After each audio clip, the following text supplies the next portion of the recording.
Welcome to Decades of Horror, the classic era. It is as I foretold.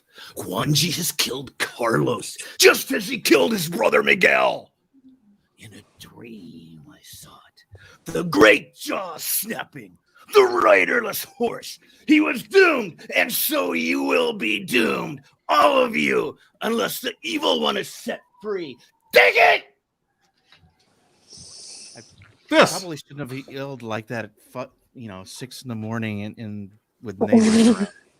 But this is episode 116, recorded January 2nd, 2022. Gruesome Magazine. I am your host, Jeff Mohr. On this podcast, we cover the good, the bad, and maybe even the ugly horror films released between the beginning of time and 1969. In each episode, we'll discuss the monsters, spirits, psychos, and villains that have haunted movie-going audiences since the dawn of film history. Yep. Decades of Horror, the classic era, partners with the classic sci-fi movie channel. It's a streaming channel, and our episodes are shown on this channel along with lots of cool classic science fiction. So check it out. Very reasonable streaming price and some good resolution on some of the pictures. So anyway, it's good on Roku, Apple TV, Amazon Fire TV, Android TV, online website, across all OTT platforms as well as mobile desktop and tablet. And yep, I know I've done that before, but it seems it surprises me every time. They're a great partner. With me this week are my incredible co-hosts, Whitney Collazo, an accomplished artist and makeup artist and writer. How are you, Whitney? I'm good. How are you doing? I'm doing very well. Very well. Also with us is Chad Hunt, co-host of Decades of Horror, the 1970s, the 1980s, and like Heroes and Droids dude now. Right? Yeah, I don't know how many more podcasts I'm going to be on because I think I broke my eohippus this morning when I fell down the steps. Oh, that's right. Chad. God, I forgot. I didn't use your Latin name. Also joining us. You do. Yes. Yeah, right. Also joining us is Daphne, the awesome, stupendous, likable as hell, and AKA Likeable the Columbo hell. lady. Likable I as like hell. that. How you doing, Daphne? I'm doing even better now. Great, thanks. Oh, good. And back with us is a classic era OG Grue-Crew, who's been, I don't know, he can't possibly have been goofing off because he does too many things. Joseph Perry, contributing writer to Gruesome Magazine, contributing writer to The Scariest Thing, When It Was Cool, Horror Fuel, Diabolique Magazine, and the Uphill Both Way websites, Phantom of the Movies Videoscope Magazine, and the Drive-In Asylum zine, and co-host of the Uphill Both Ways podcast. That's all the time we have for today. Yes. It's really great to be back with you all. I missed you It's so good much to and see you. talking with you so Yes. much. However, I don't miss getting 5 hours sleep before the show, but I'm going to do my best here. Well, it's nice that some people can just pick and choose what episodes they want to be on. That's okay. I'm all hopped up on Mountain Dew. It's great to have you back, Joseph. Thank Yes, you. serious, It's great to be serious. back. All right. So on this podcast, we should maybe, well, no, I'm not going to do that. We'll This start by is how giving it's some been basic. since you've been gone, Joseph. Yes. Since you've been gone. We'll start by giving some basic details of the film that we're covering and then go into first impressions. And after that, take off for the races. And our film this episode is The Valley of Gwangi, as I kept hearing some people pronounce it, from 1969. directed by Jim O'Connelly, written by William Bast, with additional material by Julian Mohr. Original concept was Willis H. O'Brien from an earlier film project titled just Gwangi. Creator of visual effects, Ray Harryhausen. Oh boy, stop motion. And a cast that includes James Franciscus, Ia Golan, Richard Carlson, Lawrence Naismith, Curtis Arden, and Gustavo Rojo. Filmed in Spain, in Andalusia and Castilla-La Mancha provinces, Almeria and Cuenca, I don't know. I'm probably not getting that right. Production dates. It was begun in 1967 and took over 1.5 years. It was released to June 11th, 1969, and the synopsis is: a cowboy seeks fame and fortune by capturing an Allosaurus living in the Forbidden Valley and putting it in a Mexican circus. His victim, called the Gwangi, turns out to have an aversion to being shown in public. In the process, the cowboy regains his true love.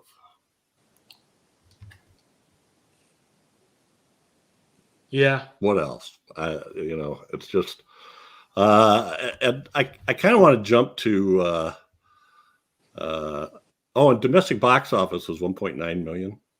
I don't have any information on how much it cost. It was originally known as The Valley Where Time Stood Still while it was in production, maybe even released a few places by that. In Germany, it was called Die Rache der Dinosaur. Revenge of the Dinosaurs. Everything that. Yeah. Got to get the phlegm going. And now it's time for taglines. Already? How about the U.S. box office? We went over that already? Yeah, 1.9 million. Okay, the release dates and all? Yeah. Title, stars. Yeah. The Valley. Yeah. Email. Okay. All right. How do I do these? Unbelievable! Creatures of the Lost Era challenge the best the West has to offer. Amazing! A world that still exists as it did at the beginning of time. But who knows what happened at the beginning of time? We weren't there. Fantastic! The Allosaurus alive in the 20th century. Terrifying! Enter Forbidden Valley at your own risk. Monsters! Prehistoric monsters! The most terrifying of all Gwangi. This is not 50,000 billion years ago or whatever. This is today. You sold me a ticket, buddy. I was reading too fast. I couldn't get all the zeros in line. Cowboys battle monsters in the lost world of Forbidden Valley. I'll take ranch on my salad. Nice. I love a world that still exists as it did at the beginning of time when dinosaurs invented watches. All right. Well, let's take a look at some posters here first. And I'm hoping you guys know some of these. I gotta get myself to the position. That's kind of the one you see the most of. And that's got all the, unbelievable, amazing, fantastic, terrifying stuff there on either side of the monster and the cowboys and the monsters. It's okay. It's not bad. No, I love that, actually. There's skulls. It's beautiful. He's I whipping miss his tail. text-heavy posters. Yeah. Yeah, I just read them tail all. whipping The taglines. Let's cram 50 taglines onto the poster there. Yeah, five taglines or 6 taglines on one poster. I love the orange. Yeah, I do too. I kind of do too. And then this is the Blu-ray Oh wow. That's from not Warner's, as which exciting. is it looks okay, but Still got that Most Easter Warner. Island rock formation. That's Right. the Well- worst rendition of Gwangi I can imagine having. He doesn't look like that at all. oh, And who's Well- that lady down there? I don't remember her. Who knows? I don't remember that scene at any rate. Yeah, exactly.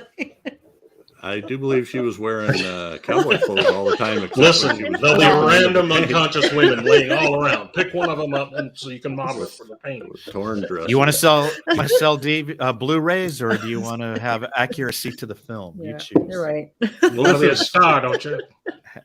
not to bash Warner Archive Collection, but it's typical in that there's not much in terms of extras on it. But it looks okay, and I'm glad it's available. So now this one I ran into, and I don't know. Oh wait, I skipped it. I'm sorry. That comes next. Mike Saputo. This is by an artist named Mike Saputo, Saputo, and I like it. I do too. That's awesome. Yeah. That's quite modern. I like it. Yes. Yeah, he's got a website right now. It popped up when I searched posters, and I just thought, well, that's really cool. I should check out where that comes from. So yeah, now too, we mentioned Where are those ropes coming from? Jeep with a post sticking up from my is what I read. And the Dell Classic. That looks I so had it. awesome. You did? I have Yeah. this one still. That's awesome. Oh, you still have it. Nice job, Chad. Wow. Cool. And the first opening page, which is same as the movie, really. Hello, welcome to Horse in a Bag. Can I take your order, please? Yeah, Miguel's running. He's got Eochaddis in a bag there. Spoiler. Welcome to In and Out, Horsey. All right. Well, let's get to first impressions here, and this one is Chad's pick. So let's go. Was with it? Chad Okay. first? When did you first I see saw this on, it was a late night CBS. It was either the movie of the week on CBS or the late night movie on CBS. I just remember it being CBS, but anyway. Loved this movie. Loved it. And my dad was very excited about it coming on TV. You know, he's a big Western fan. And so this was like the perfect movie for him and I to sit there and watch together, because I love dinosaurs and he loved Western. So it was a combination of the two. And we always watch this together. So yeah, this one, even at an early age when I watched it, I felt like it was a sort of a King Kong setup with them finding this Hidden Valley. I'm sorry, Forbidden Valley. The Hidden Valley is the ranch, which I'm still waiting on. But it reminded me of King Kong a lot, you know, and I love King Kong, so I can have Gwangi too, I guess, because this is not only was it something I could watch with my dad, but it's a fun movie. You know, you've got all this scientific mumbo jumbo of this doctor, or well, maybe it's mumbo jumbo. I don't know. It's not my. Hold on, my salads here. No, but yeah, but it's always that movie that you have good feelings of, just because of you know, the memories with my dad and all that. But it's still one of my favorite monster movies and of all time, and continues to be so. Even watching it this time, I think Jeff said that it had some problems, and it does have some problems in a lot of areas, not just logic in a lot of ways. But I love this movie. I love it. I love the characters. Are all pretty cool. They're sort of archetypes, but in a lot of ways. But I still loved it anyway. And just the stop motion. That's what sells the whole thing, is the stop motion by Ray Harryhausen. It's so good, especially of the Eohippus. I just thought that was the most awesome thing as a kid that I had ever seen in my life, even though I knew it was stop motion. But anyway, it was cute before Baby Yoda. Yeah, before Baby Yoda was cute. Okay. Let's check in. Keep my mouth shut. I don't want any flack from Star Wars fans if I hated on Baby Yoda. Yeah. Who I still think is evil. Ooh. We're going to check in with Whitney now. And I need to, the in the last episode, I said, "Oh, another movie that takes place in Mexico." Well, it's supposed to take place in Mexico. It says somewhere south of the Rio Grande around 1900, but the whole thing was shot in Spain, and I couldn't see any. I tried to look it up, the actors with Hispanic names, and they were from like Spain and Uruguay and every place but Mexico. Right, because the one who played Carlos, but I think he was from Uruguay. But no, I mean I've never seen this before, and it was despite the lack of representation, because we didn't have a whole lot of that in like global films, unless it was like something that of Mexico and or somehow meshed up with American production somehow. But no, that's the thing that, and that didn't really bother me so much, like seeing, okay, well, I took it with a grain of salt, knowing like, okay, some of the cast was in it, but despite lack of the representation of things, Frida Jackson was still pretty cool and mean looking. So I mean, the characters, of all the characters that I could say that were really cool so far, I liked her and Lope, the boy. But the dinosaurs were awesome. I love the stop motion. It's a fun movie, especially because it is Ray Harryhausen's work. So yeah. Yeah, I agree. I completely agree. Mr. Perry, when did you first see this like one? Chad, I first saw it when I was a youngin', also on TV, and whenever it came on, like Chad, I would watch it too. And that was the only way you could get me to watch a cowboy movie when I was a kid, because my parents were all about the Western TV series of the time. Well, that's all there was on TV almost. Yeah, right. And Western films that would be shown on TV a lot.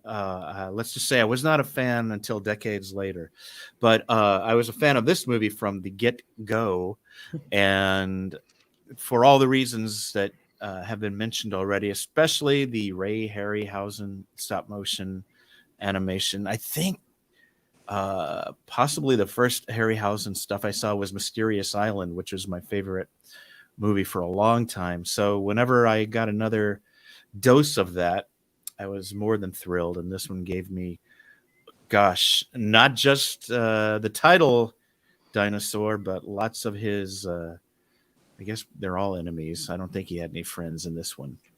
So let's see.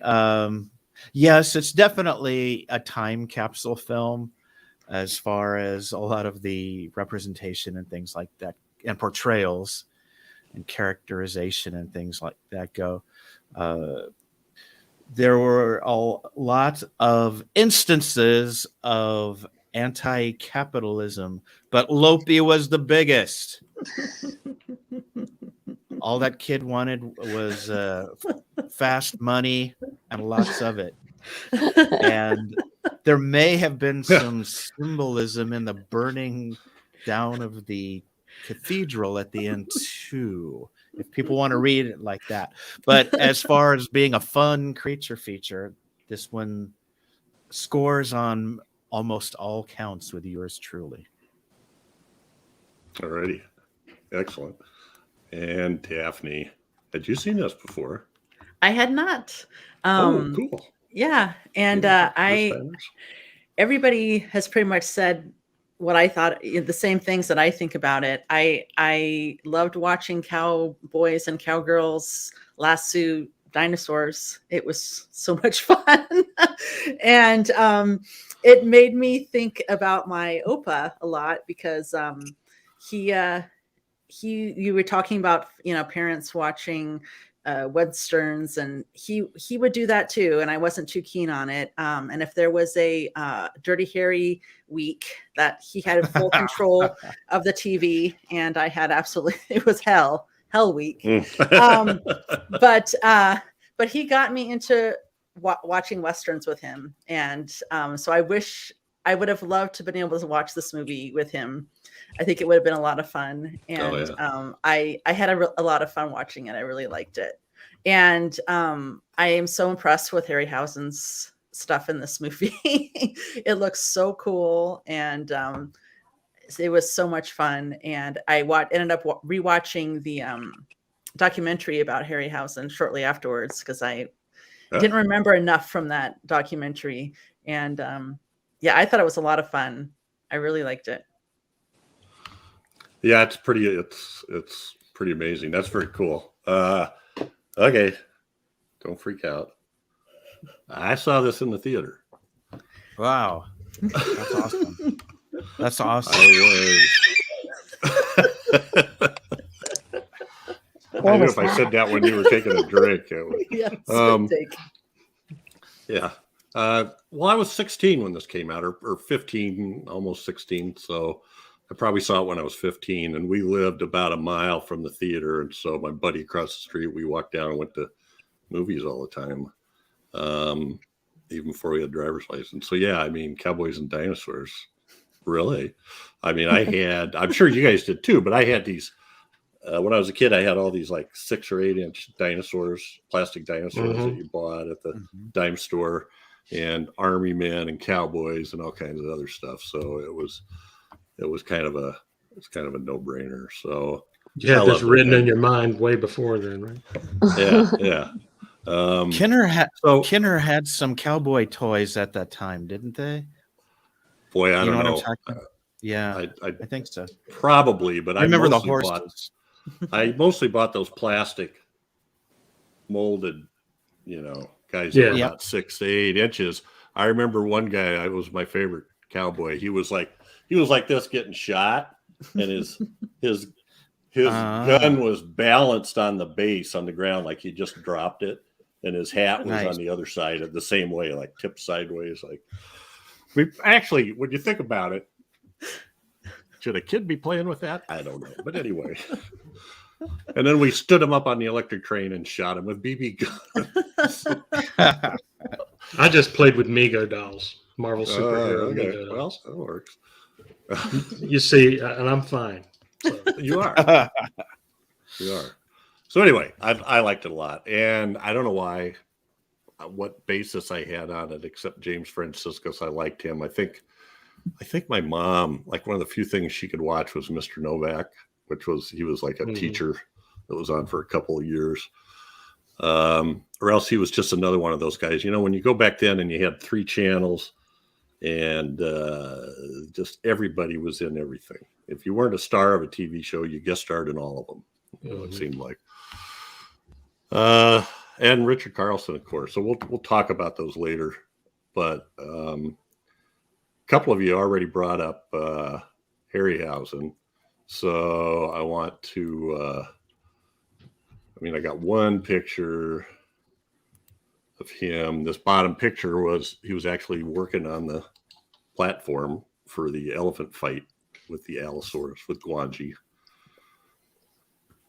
And he's got the backdrop of the stadium. And then the other one that we've done before was The Beast from 20,000 Fathoms, was his first, I don't know if it was the first film he was on, but the first film where he was the lead guy. Mm-hmm. That's not Harryhausen. That's Peter Boyle. Kind of looks like it, doesn't it? Yeah. Well, I don't, that's the way the picture was labeled. So it looks an awful lot like he's putting on the Ritz too. Yeah. I was just going to say that. So when I stop at, when I originally saw this stuff, I just thought it was cool. But now when I know some, not all, but some of what goes on behind the scenes, it just absolutely amazes me how they did that. And I was reading somewhere that the, you had, what was there, 24 frames a second on film.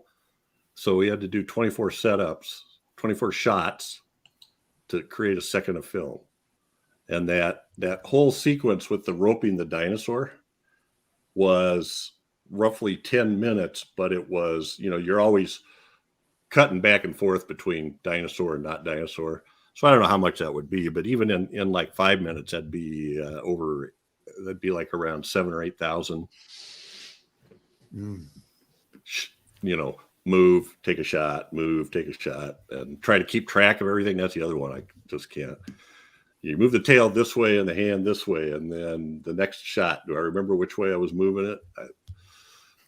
I just now computers do it for you. Yeah. So I love that. Now that I didn't make one for the director James O'Connelly doesn't seem to have a lot of positive information about this movie anyway. Couple of, there was quotes that said he seemed to lose interest partway through the film. And then according to the one writer, he kind of got rid of Bast, who did the screenplay, and brought somebody else in that would do things the way he wanted, and started making a bunch of changes. So I don't know. Didn't OBrien have something to do with the writing as well? Originally, it was an early film project, so I don't know how much of it was original or not. But I don't think it was a lot of detail. I think it was like the equivalent of a workup or a prospectus kind of thing. Mm-hmm. And I think they shot some film to test it, and then that ended up getting used in Mighty Joe Young. Yeah. But it just blows me away. I mean, those dinosaur roping scenes, mm-hmm. I don't know. Let's just look at the dinosaurs, because really, they're the stars, right? Pluck chicken. Allosaurus. And that guy ends up being the little guy there. He ends up being being in the prototype scene that shows up later in Jurassic Park, right? Yeah, somebody in Jurassic Park definitely watched this movie. Mm-hmm. Especially for that. The little dinosaur running along and everybody's watching it, and then all of a sudden T-Rex jumps out, scares the crap out of everybody. And anyway, the little Chatus there. So cute. How'd you get my baby pictures on it? Plus, it likes sugar before sugar was ever invented. So did you read these rope scenes? And that's another one of those things I never really thought about how you made that. And thinking about it now, I'm just kind of like, holy crap! When they had the cowboys and the dinosaur in the same shot, mm-hmm. How did they do that? Probably some overlapping of the because it looked like when they were actually lassoing Gwangi, it was stop motion as well. So they were probably used some kind of wire armature to do stop motion on it that way. So they probably superimposed Gwangi with the nooses around his neck, but that's it. It probably cut off at the body line, the outside body line, and they just maybe matched it up with. I'm going deep here. I don't know what they did. Well, there was finally admits it. There was a little piece on the Blu-ray where I thought Harryhausen was describing it, and I'll probably get this wrong. And so you knew the whole time, Ralph or Ed. I don't like hearing myself talk, so I was trying. Lies. Surprise. So anyway, they had like Jeeps with big, I thought they said posts or 2x4s or something sticking up real high, and the cowboys were throwing ropes on them, and that's what they were pulling on, right? Oh, okay. So that gives you the rope going up into the air with tension on it. And then the ropes on Gwangi were like little wires. And here, I don't know if they had rear projection or how they did it, but Harryhausen had to like bend them to try to get them as close to merging with the ropes in the backdrop as it could. Yeah, that's exactly what I said. I thought, you did. I'm just kidding. But I'm like thinking about that. And so then I'm watching that really close and thinking, what? How did, because I can't. It's done well. It's done very, very well. Yeah. They kind of go over the process in that documentary, but it's basically like you described it, where they film the live sequences, and then they there's like multiple plates or different, I don't know what the right word is for it, and then it's projected onto another screen, and the models are in the middle, and he moves those and stuff. But yeah, it's like exactly how you described it. Yeah, so yeah, you got to have the camera lined up perfectly, and so yeah, it's still an amazing process. Yeah. It's so amazing. It is. Well, the other one is after watching like the documentary afterwards, it's just amazing how it wasn't totally seamless, but how well the live action shots went with the animation. Not even just looking at how amazingly cool the animation, the stop motion is itself, but the two of them together, it looks great most of the time, you know? Yeah. I thought this one was great. The one where the pterodactyl takes Loki off the mule or whatever it was. Yeah. Because those are superimposed. Obviously, they had to have something lifting the kid up, and he's waving his arms and legs around. And I think this is a pteranodon, because he has the thing on the back of his head. The pterodactyl's like three. According to Jurassic Park. Okay. I always thought, I don't know. I'm just thinking out loud. Well, I was somewhere I was reading too that it's not correct anyway, because they didn't have like long fingers with web between them. There was just one long. So I don't know. It was a ball of gum. I've decided I'm not going to get into the dinosaur reality. Good, because that guy up at the top there is a vegetarian. Why he would be chasing them guys down? Hey, can you help me get those weeds that are real high up there?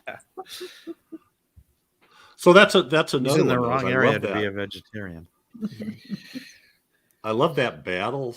So the battle that Gwangi has with the looks like a breakdancer. He's getting it there. Before they start, they do there's like a bunch of posturing, almost like guys in the wrestling ring. They're like circling each other, and the Styracosaurus is like, I don't eat meat, right? Yeah. Well, they knew who their target audience was for this. My Kids who loved wrestling and dinosaurs. I kept yelling at the elephant, "Use your tusks! Use your tusks!" But he didn't. Well, I held up a Gwangi 316 sign. I thought Gwangi had great tactics, because he kept trying to stay. He was trying to stay around behind the horns, so he could. So they were get a good takedown move on him, I heard they were going to use an actual elephant, which, if you noticed earlier on, there was an elephant. Yep. There, and that elephant only turned out to be like 8 feet tall, and Gwangi's over 15 feet tall. Yeah. So they went with all stop motion elephant on that too, because the size would have been off. Yeah, they couldn't find a live elephant big enough. Or maybe there isn't. I don't know how big elephants actually get. That's one of them big ones. I loved it, though. It was great. And then, Gwangi comes to church. Gwangi goes and burns. And hellfire. He's walking in all easy at first, like, oh, I don't see the collection plate anywhere. This is cool so far. Okay. Oh, fire! James Franciscus's character owes a lot of money. He started this fire. Yes, Gwangi added to it, but Franciscus started it. Stop whipping your tail around. You're spreading the fire. See, that was the thing I was thinking too, Daphne. You were talking about how they got to merge they shoot the live action first, then they got to merge do they is it written in the script? Gwangi hits him with his tail, and the guy goes flying.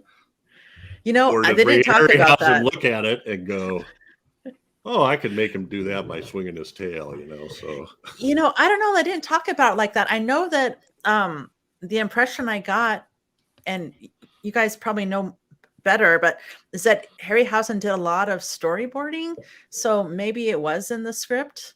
But I don't know. They didn't talk about it. That's well, if he did interesting. I don't know. storyboarding beforehand and the director used it, Yeah. that would help a lot. Harryhausen wasn't ever too good to the victims of his dinosaurs. I mean, it got pretty violent, you know, sometimes when the dinosaurs would Yes, be and they chomping should. on him. Yeah. Yeah. Well, there's that one shot where when he's done fighting the Styracosaurus, he tears a big chunk off him and kind of Yeah. slurps it down his gullet like a stork or something. And he's like, "Hey!" Well, even when Lope got caught, I was like, "Oh, that's got probably like totally in his little skin, you know, with the claws and everything." And ugh. There's Luckily, he was ginger with. I know. Yeah. He had, you've heard about They dogs. kept with changing his soft shirt mouths. though. One, Yeah. the big rip Soft- would this be one on has this side. soft once- claws. Yeah, I thought the same thing because I'm thinking that kid's going to be, his shoulders are going to be ripped to shreds. You know? And he comes down and they have to dab a little blood off. You know? Anyway. Oh, and he could run like the wind still too. I think tough. somebody asked him, yeah, are you hurt or are you in pain? Yes, okay, but run anyway. Okay, and then boom, he took off. So Capitalist. yes, these were the actors. We got James Franciscus as Tuck. Kia Golan as what was it? TJ. I believe it's pronounced Lawrence. Gila. I learned that from a monster movie. Thank you. Good night. That's all for me. Was it an Israeli monster movie? No, the great Gila. What was it? The giant Gila monster? Yeah. I knew I shouldn't have took that Benadryl before the show. I should have taken Benadryl before the show. So Lawrence Naismith Yay. with the wild old man hair. Old man Professor Wolverine. Bromley. Old man Logan.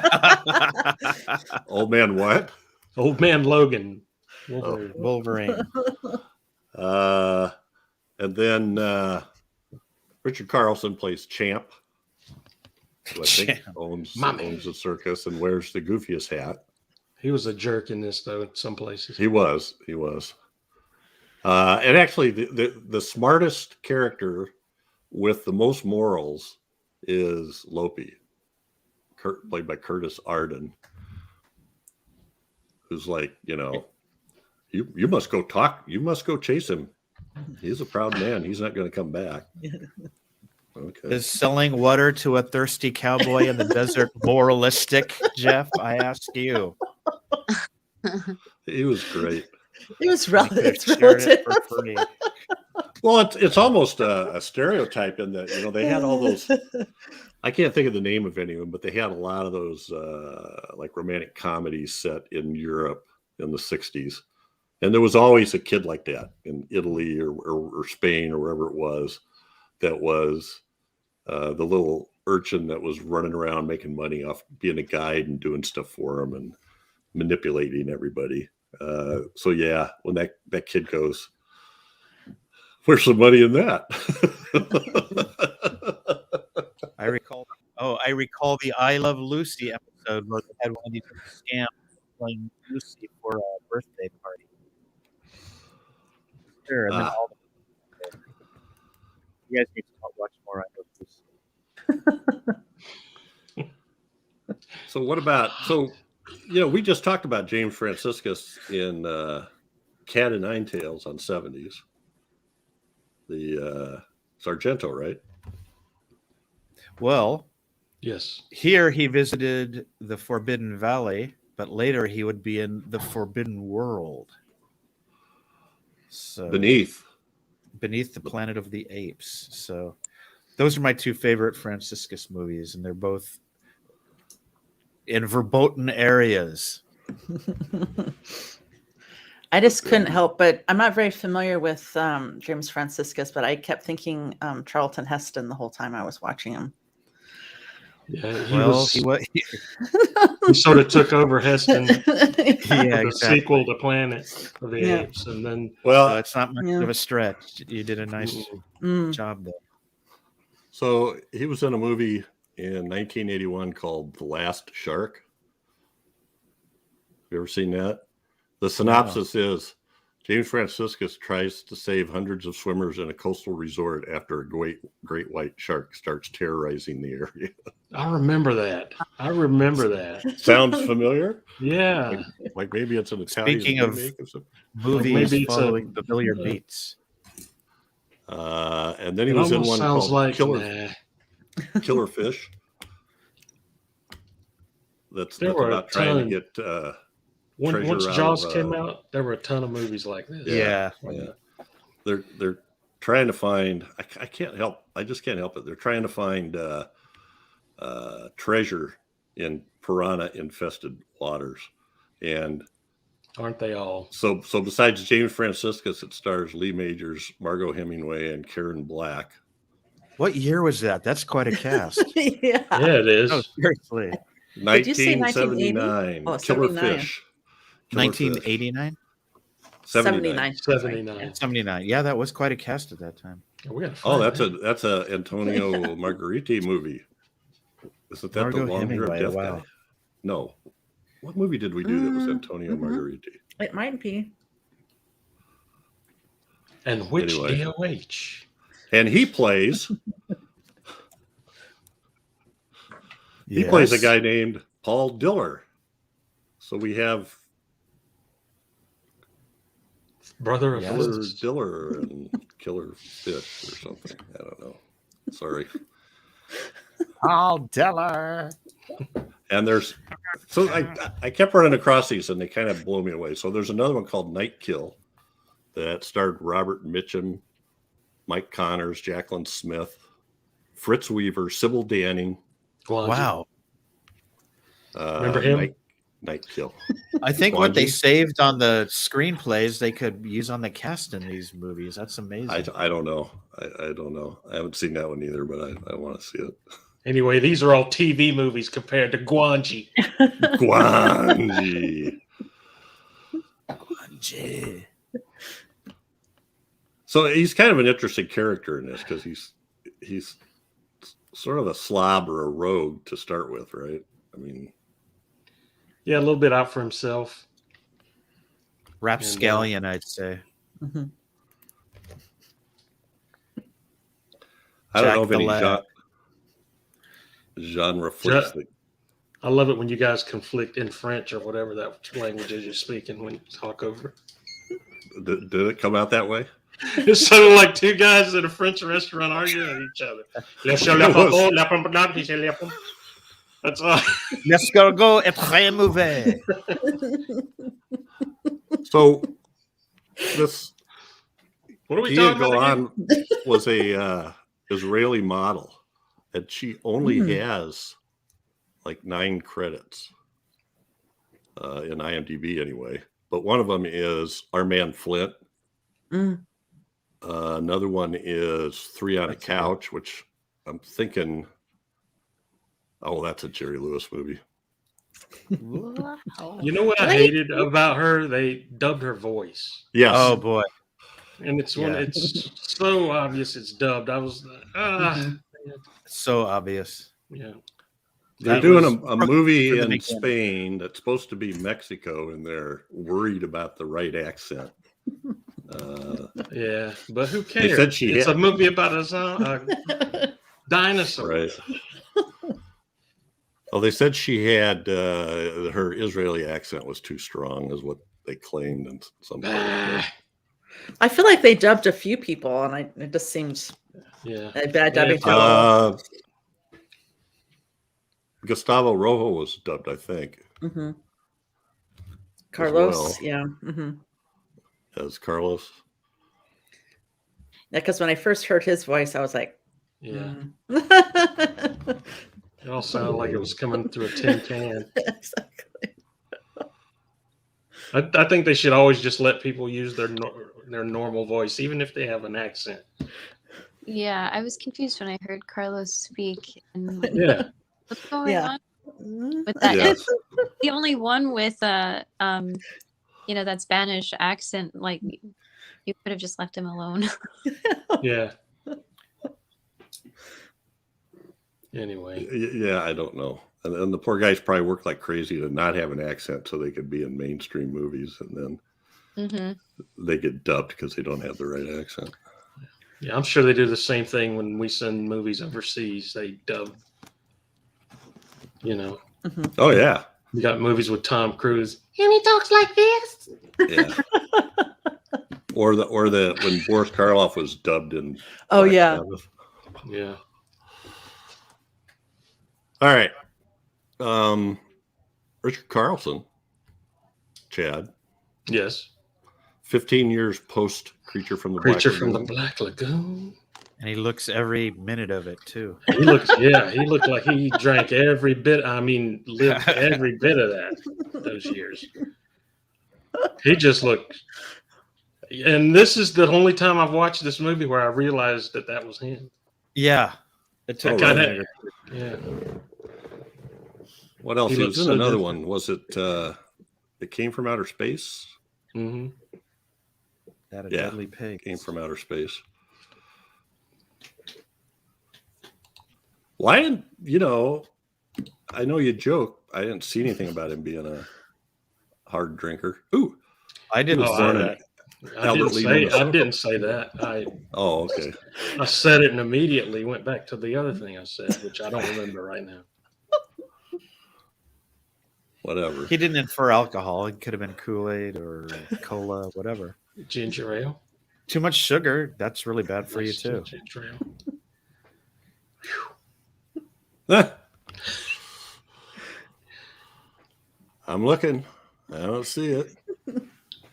What are we Nobody's looking for? talking. He's trying to find evidence that Well, I mean, they have imbibed. Richard or James Franciscus died of emphysema when he was like 57. Oh, I didn't know that.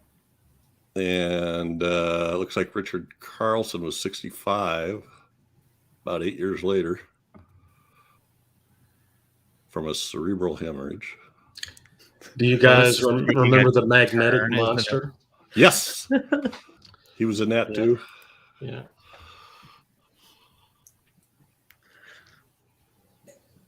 I'm waiting for the next death date. Yeah, I'm not waiting for it. No more That's death. too much perspective at the beginning of a new year. Well, what else? The guy. This is sort of like rounding about.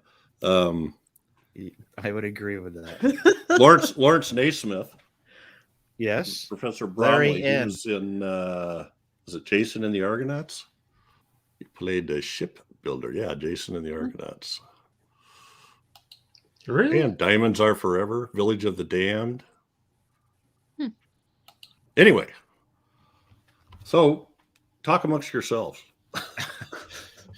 So I went in Coles yesterday. They had a lovely sofa in there with a matching table and thingy, what you call it. You could put your Keurig machine on there with a cup of coffee in the morning, and just relax in your new chair from Coles. It's wonderful. I wanted to look up information about the short person, the little person, but I Jose. didn't want to get 4.5 hours sleep instead of 5 because he looks. Please, Whitney, because he looks so familiar. I know I've seen him in something else, and it might have been recently. I'm not sure either. I saw like one other credit or something from him. Or no, I think so. I saw one called Passover. I haven't seen that, and I don't remember the other credit. Let me see if I can. Okay. Who are we talking about? Little man? Jose. Yeah. Little man? His name is Henry Pym because before he was shorter than someone Gwangi would hold in their mouth, whereas Gwangi could like swallow him in one bite, and there's no hands or feet on either side. Am I making sense? This is before he Yeah, was but Ant-Man. Before he was in Gwangi's mouth, relatively speaking, scale wise, he should have been a lot Oh, smaller that's true too. Though. going into Yeah. his mouth. But he Like- looked just as big as Carlos did when Carlos was Yeah. flying on. Now I got He should have been. I'm using my Canadian accent now. He should have been like Scaled down. hidden behind a tooth or something. Right? Exactly. Yeah, like not like quite that jail.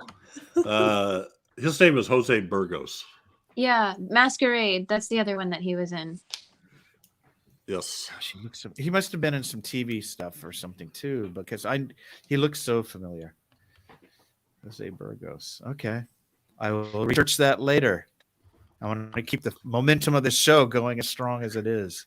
So, and I didn't see like where he was from. Obviously, his name is a Spanish or Portuguese name. So I don't know. I don't know much else about him other than like they just listed Masquerade and Passover for him, other than the Valley of Gwangi. Well, the music was by Jerome Moras, and I felt like I was watching The Magnificent Seven. That music was like so. Yeah. Mm-hmm. And it turns out he was using music that he was nominated for an Oscar for from the Western The Big Country from the late 50s. It worked once. But that- Why not one more time? But that Western fanfare, that was awesome. There's something about it just went like, oh man, this is a Western. The when she was jumping off the platform with the horse, they couldn't figure out how to do it because a real horse would just shatter into a billion pieces, even in the water.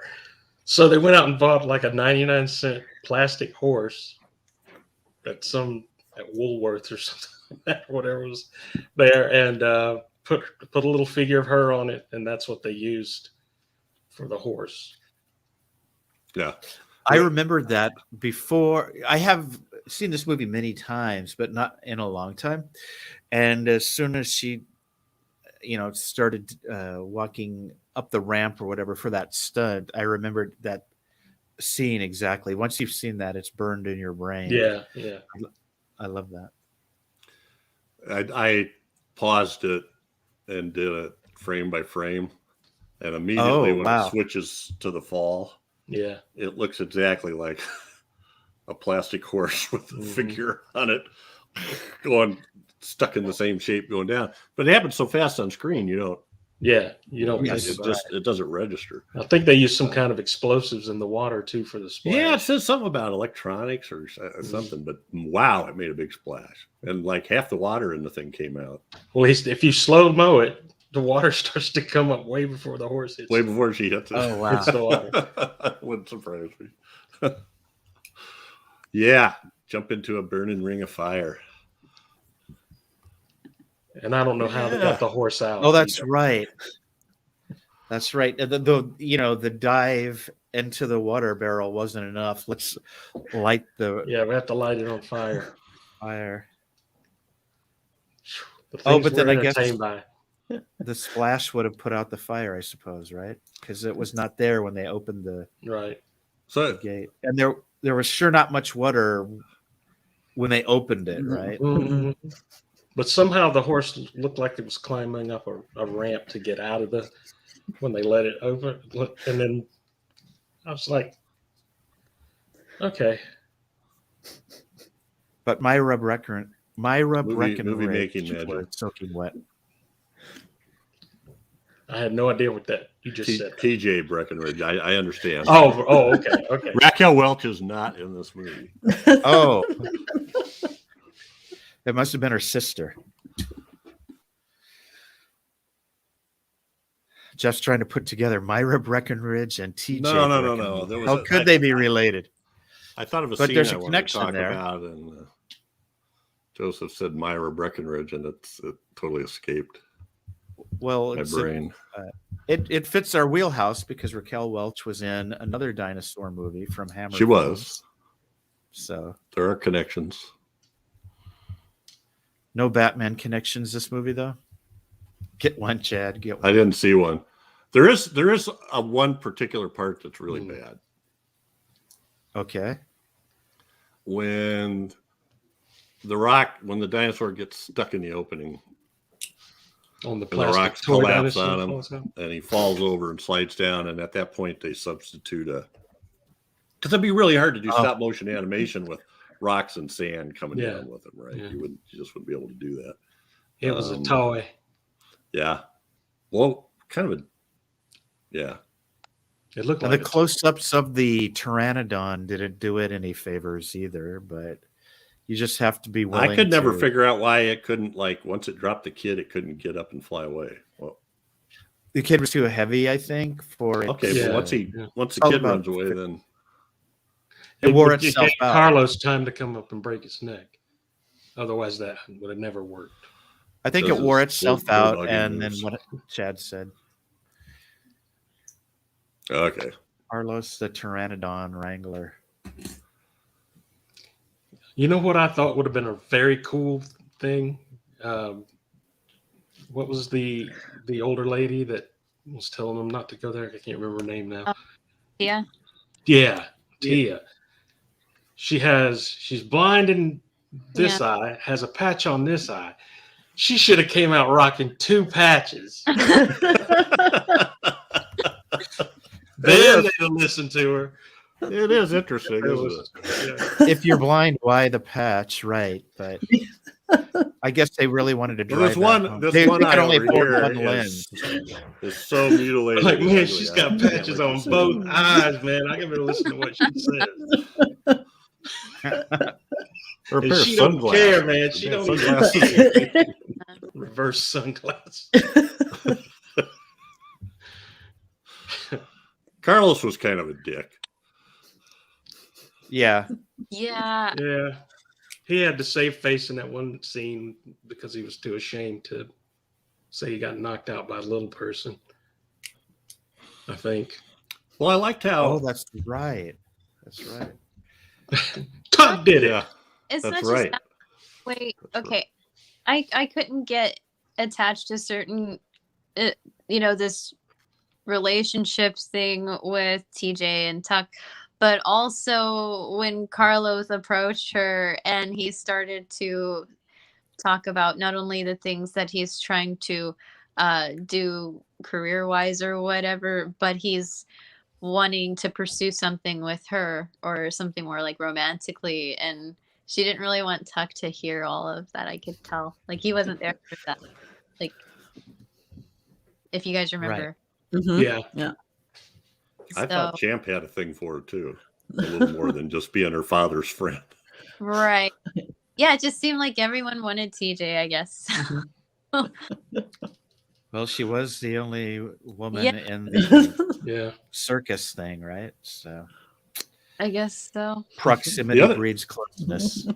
So in the scene at when we first see the Gwangi and the what's the guy's name, Rowdy, the one cowhand, the only cowhand that's got lines, he shoots his rifle at it. Although, I'm sorry, but holding a rifle at arm's length while your horse is twirling around, I'm not sure the accuracy of that. But Well, he was probably shooting the plucked turkey a whole lot, but missing one. well, he's firing away, and the dinosaur notices him and starts chasing him, and so you're supposed to think a dinosaur noticed him but then you find out later that for some reason he didn't realize that the circus used blanks in their Wild West show, or The Cowboys were all firing blanks. they were all firing blanks. Lucky for TJ, I guess. Lucky for TJ. Right? But so what? I guess it was just the noise that attracted Gwangi. Huh? Yes, Probably. just the noise. Oh, Well, that- speaking of noise in Gwangi, I loved that the church organ had that terrifying Yes. effect on Gwangi. That was awesome. And, Yeah, I forgot I about can that. relate That was to great. Yeah.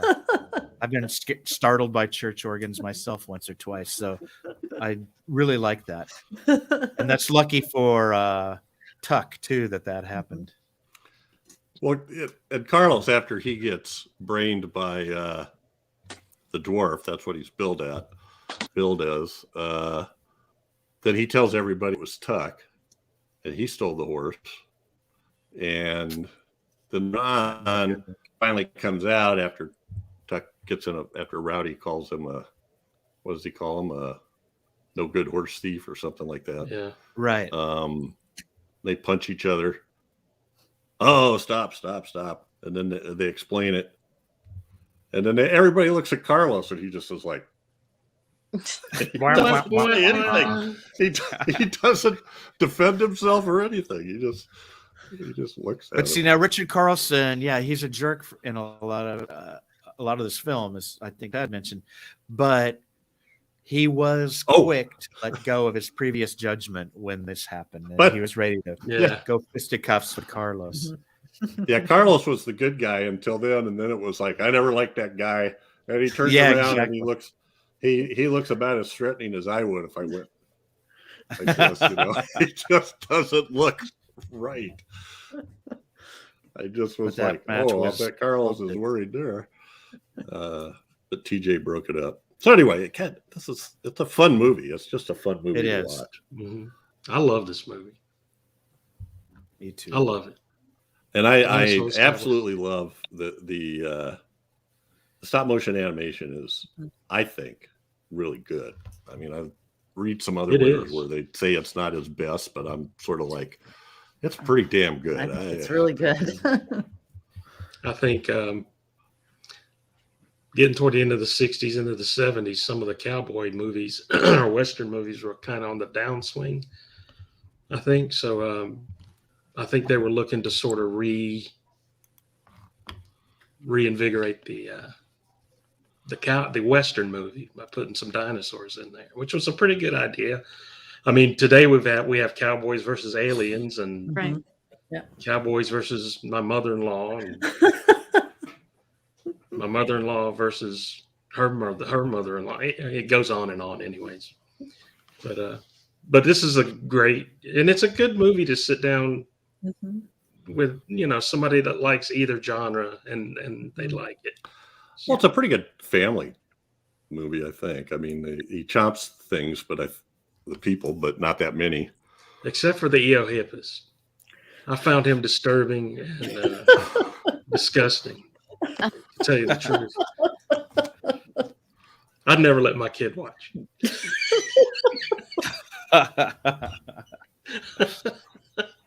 Did you see this was the last of Harryhausen's movies billed as Dynamation? After that, it was called Dinorama. Because of bigger ratios, maybe. I have no idea what the reason would be. They lost the rights to Dynamation. Well, what was the movie? There was a cowboy dinosaur movie in the 50s. I can't think of the name of it. Was there? I know there was the Cowboys and Vampires. No, yeah, we did that one. God, I hate it. This is the rootinest tootinest of all the cowboy versus dinosaur movies. The Dagnabitist.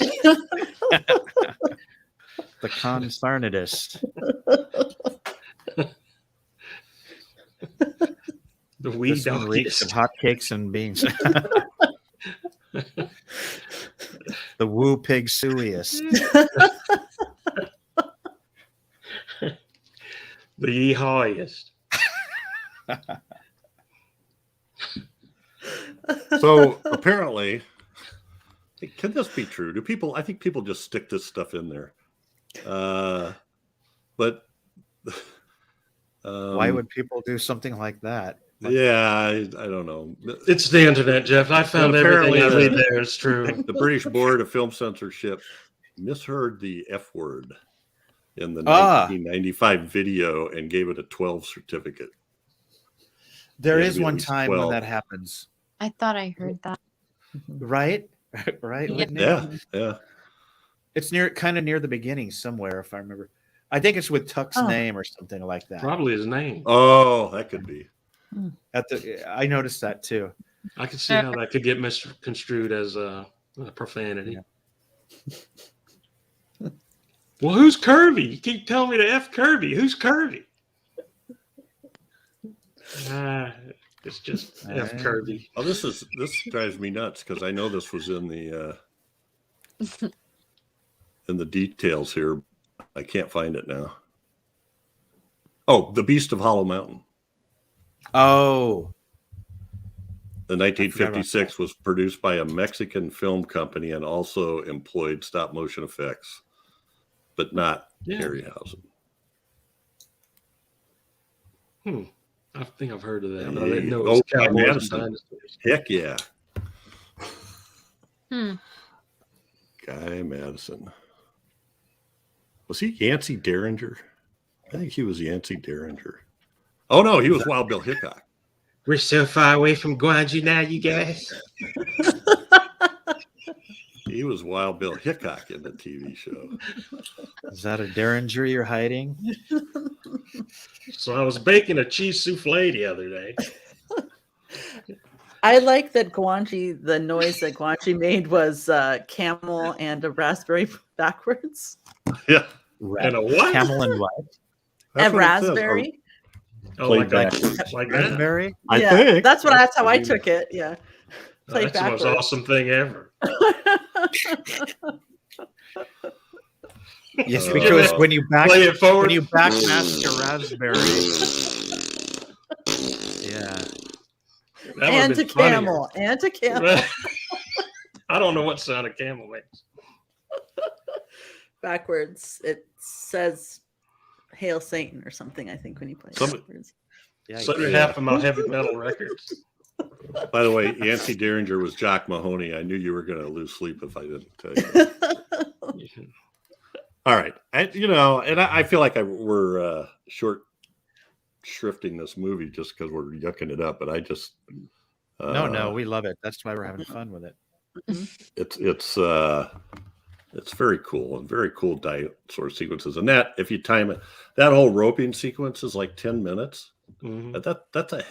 That's a hellish long stop motion animation scene.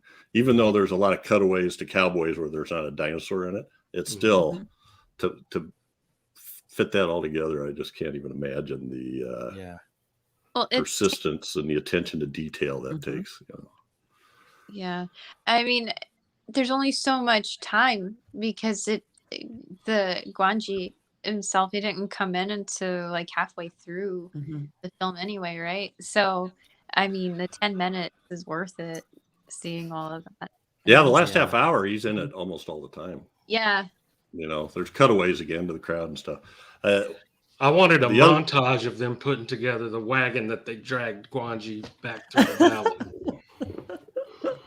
That And I was did damn not well get it. built, wasn't Didn't it? get it. And who got him on there anyway? He's And where was the lumber? Yeah, Oh, it's amazing. It was amazing. Montage.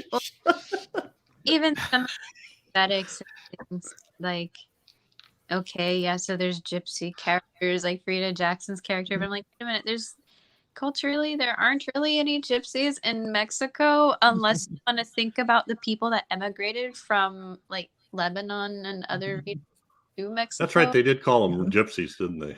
Yeah. So that's I just think that's from the ignorance of the locals. yeah. I could call her a cuarentena or a bruja or something, but gypsy, I'm like, They kept calling her a witch, but all she was doing was, "Hey, don't go in there. Yeah, Yeah. just warning people. Exactly. Hey, don't- idiot. just don't go in there." Don't be messing with Gwangi or you're. Yeah. And they laugh, but I'm telling you, if she came It's out gonna with hurt. two of those leather patches on both eyes and just walked out with the staff and goes, "Stay away from here," they'd have been running away like little kids who got scared at Halloween. I would. All right. Final thoughts? Awesome movie. A lot of fun. Awesome movie. Love this movie. Yeah. Very fun. Incredible. And worth it for the stop motion alone, but there's much more to love in here too. Except for that kid, Lopi. I love that Prankster. kid. I'm just joking. He's one of the least annoying kid characters right. in Yeah. cinematic history, At actually. least he's honest about what he is too. Yeah. Any other comments? And he's helpful. He's helpful too. He did Yeah. have that water, even though we charged for it. He Now, had this is a water in great the movie, and I desert. can't. When this movie came out, my friends and I jumped at it, and this is another case where I don't understand it. What the point of it is how studios kill their own movies by doing crappy marketing jobs. I don't know if you read about that or not, but the studio heads had changed, and the new guy wasn't into it, and so they did a crappy job marketing it. You paid money for it. Why would you do that? Yeah. I mean, did you decide I'll get a bigger payback or big return on my investment if I spend it on this other movie? Because surely a movie like Gwangi would, because I didn't see them, but a bunch of my friends went to those, all of the Pirate and Jason and the Argonauts and all those movies in the early 60s. It just seems like that was dumb, and I don't get it. Well, I think most of us have had jobs where a new management or boss or whatever came in and things are going to be different now. And so if it was associated with the old regime, they didn't want to have much to do with it, if anything at all. Who knows? That may have been the case here. Pure conjecture on my part. Okay. But anyway, they should have spent more money on it. I guess that's it for this episode. Every 2 weeks, we'll be focusing on a specific film released between 1920 and 1969. Next up, chosen by me, is Yokai Monsters Spook Warfare. Have you seen that, Joseph? No, I really want to. Have you seen the Yokai Monster movies? Nope. I've been waiting and waiting. I haven't had access. This one is also known as the Great Yokai War. And I probably am not even pronouncing that right, from 1968. And actually, we'll have a guest on who picked that, who's kind of a kaiju fanatic, super fanatic. So anyway, stay tuned for that. Plenty of ways to stay in touch. Make sure to like, subscribe, get the alerts, make comments. We love comments. I don't have any new comments this time. So we just had a new episode come out yesterday. So hopefully we'll be getting some soon.